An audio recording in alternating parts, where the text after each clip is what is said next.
Greenville has responded to a request a group made earlier this week to have a statue of a Confederate soldier moved. According to a report from WYFF4, Bruce Wilson, the founder and CEO of Fighting Injustice Together, FIT, delivered a letter asking that the statue be moved. The response to him said, "Dear Mr. Wilson, I have been provided with a copy of your August 20, 2017 correspondence to the Greenville City Council.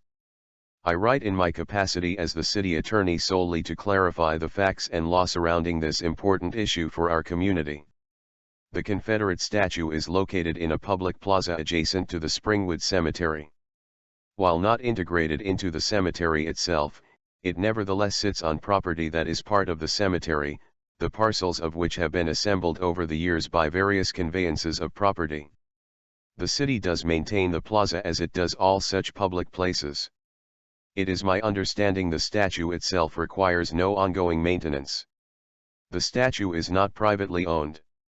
It was the subject of a 1924 lawsuit where the South Carolina Supreme Court recognized the statue is public property. Grady v. City of Greenville, 129 SC 89, 1924. The statue is a war monument or memorial covered under Section 10-1-165 of the South Carolina Code of Laws, commonly known as the Heritage Act. The Act provides as follows. A.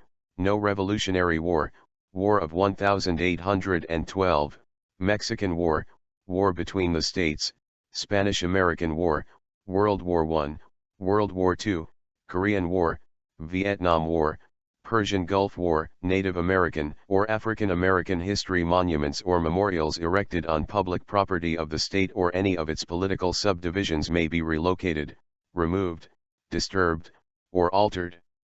No street, bridge, structure, park, preserve, reserve, or other public area of the state or any of its political subdivisions dedicated in memory of or named for any historic figure or historic event may be renamed or rededicated.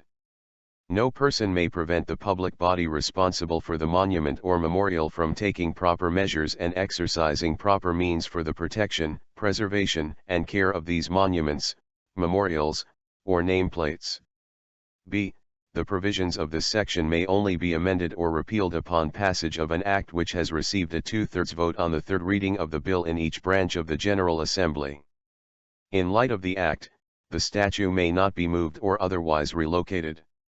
Nor may it be covered as that would constitute disturbing and/or altering the statue, which is also prohibited.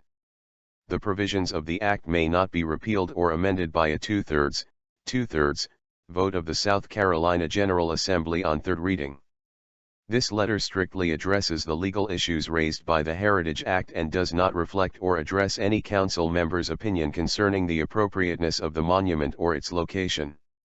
If you have any questions about the city's legal position, I would be delighted to address them.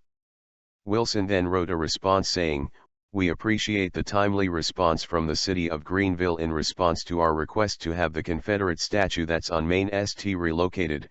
However, we do disagree with their assertions and we fully understand the complexity of the Heritage Act, and as such we plan to make a counter request on September 5, that we believe will be welcomed by all parties and representative of all members of our community."